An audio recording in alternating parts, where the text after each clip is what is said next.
Olá, pessoal, tudo bem? Eu sou o Robson, sou professor de Geografia, substituto. Vou ficar com vocês até outubro, né? Que é quando a professora de vocês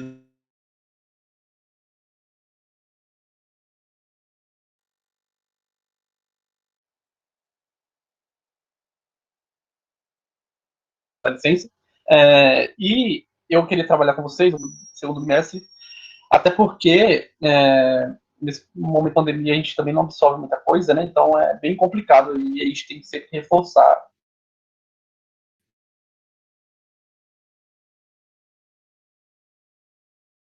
né, conteúdo. Não sei se vocês já tiveram essa aula, enfim. Então eu vou trabalhar com vocês esse tema agora, que vai ser a influência europeia na América, tá? E eu acho que, se não me engano, está na página 43. Vocês podem pegar lá, dar uma olhada no caderno do segundo bimestre, que deve estar essa atividade. Tudo bem? Então eu vou compartilhar a tela aqui com vocês, para a gente fazer essa apresentação aí.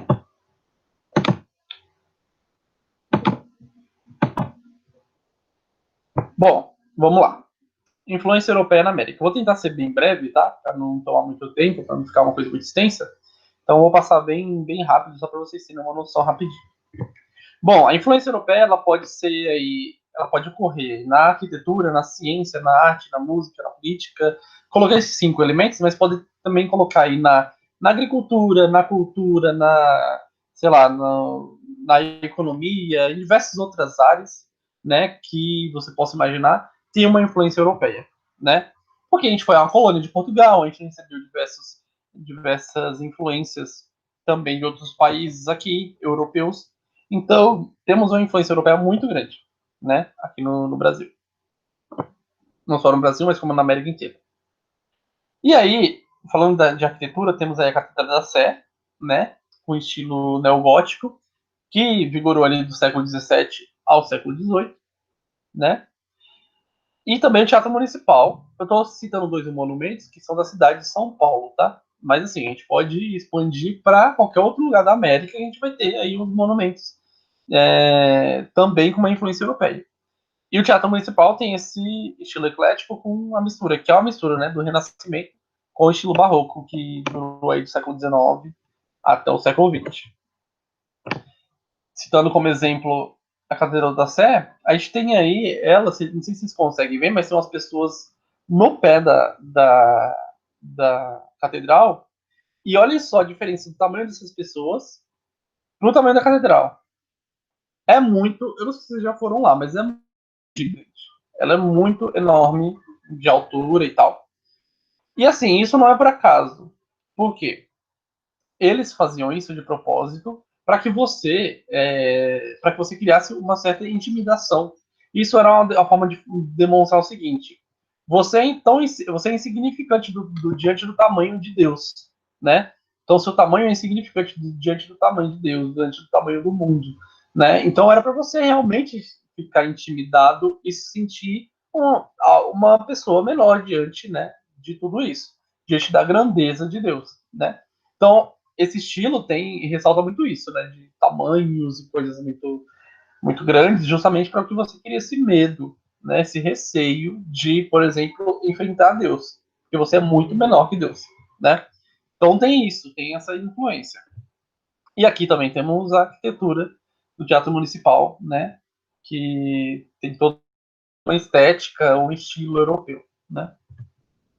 Na ciência, a gente vai ter o René Descartes, que vai escrever um livro chamado Discurso do Método, que vai ser a base aí da ciência, como a gente tem hoje, né?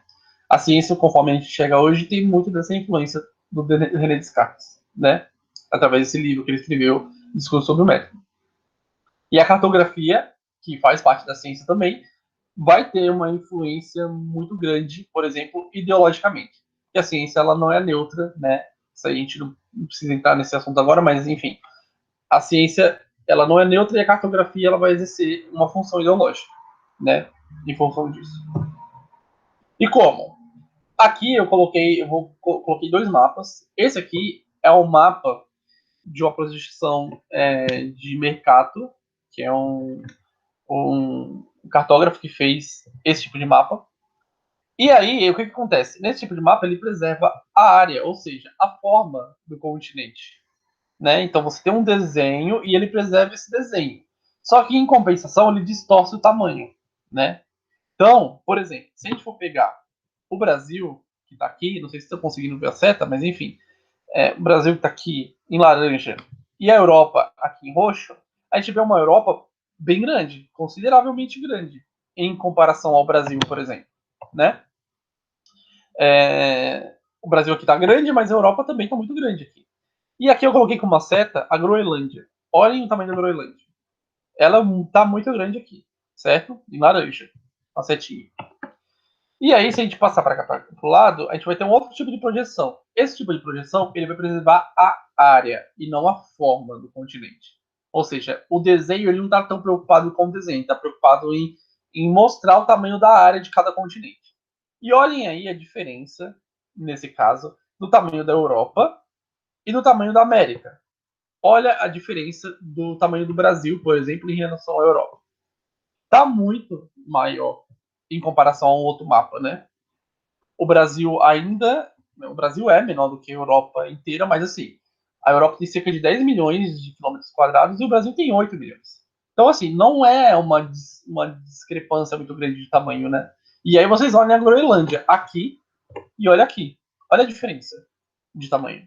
Então, né, existia essa influência cartográfica, porque se vocês forem ver, a gente vê, costuma ver muito mais esse tipo de mapa do que esse. Né? Então existe aí uma influência muito grande nesse sentido.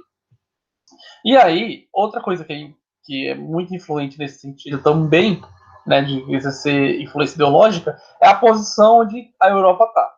Porque se a gente pensar que o planeta é redondo, né, a Europa pode estar tanto ali em cima, né, no alto, como pode estar embaixo também. Mas por que ela está exatamente em cima? Justamente porque quando você está em cima, no alto, você demonstra poder, você demonstra força quando você está no alto e em cima.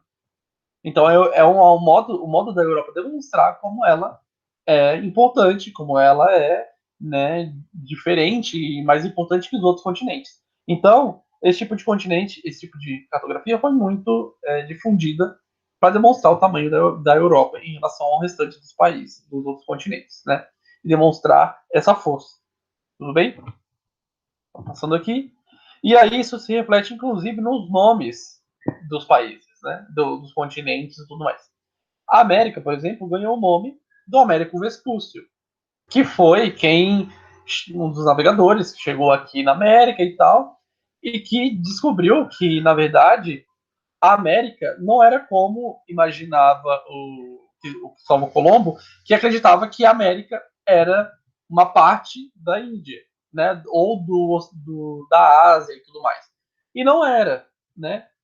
Na verdade, ele descobriu que era um continente novo. Ele falou, não, isso aqui é um outro continente. Isso aqui não é a Ásia. Então ele acabou ganhando, a América acabou ganhando o nome do Américo Vespúcio. Ou seja, até nos nomes dos continentes, a gente vai ter essa influência. Por exemplo, Colômbia. A Colômbia tem o nome do Cristóvão Colombo. Olha o Colombo. Colombo e Colômbia. Né? Então, assim, a Colômbia ganhou esse nome em função do navegador Cristóvão Colombo. Né? Assim, por exemplo, como a Venezuela ganhou o nome de Venezuela porque o Américo Vespúcio, que era italiano, ele via uma parte ali da Venezuela e imaginava que era igual a Veneza. Então ele falou, isso aqui parece uma pequena Veneza. E aí, pequeno, eu acho que é em italiano ou espanhol, não sei, mas Venezuela significa pequena Veneza. Então acabou ganhando esse nome. Né? A Venezuela ganhou nome de pequena Veneza. Certo? Então vocês percebem que existe uma influência muito grande aí, né, nos países e tudo mais. E aí na arte a gente vai ter a Mona Lisa, do Leonardo da Vinci, né? Já está devidamente paramentada com uma máscara, né? Contra o coronavírus, porque ela não é besteira em nada. E a gente vai ter aí, né, a Mona Lisa, que é o quadro mais conhecido do mundo, né? Todo mundo conhece esse quadro. Se não sabe a história e tudo mais, já viu ou já ouviu falar, né? Então a gente sabe a influência aí do quadro da Mona Lisa, né, do Leonardo da Vinci. E é isso. tem essa influência nas artes também, né? A Europa causa essa influência através da pintura e dos outros tipos de arte. Na música também, a música clássica, né? Por exemplo, que é uma coisa estritamente europeia. A gente vai ter Bach, Beethoven, Strauss e diversos outros músicos, né? E aí a gente pensa, bom, forró é brasileiro. Aí eu falo, não, sim, tem origem nossa, mas tem influência europeia. Por exemplo, a sanfona, é, ela veio aí do fado, no caso, né? Se a gente for pegar o baião, por exemplo, que é um ritmo nordestino, ele tem uma influência do fado na sua formação. Ou seja, até o ritmo que a gente acredita que seja 100% brasileiro, ele tem uma influência europeia, ele guarda uma influência europeia, né?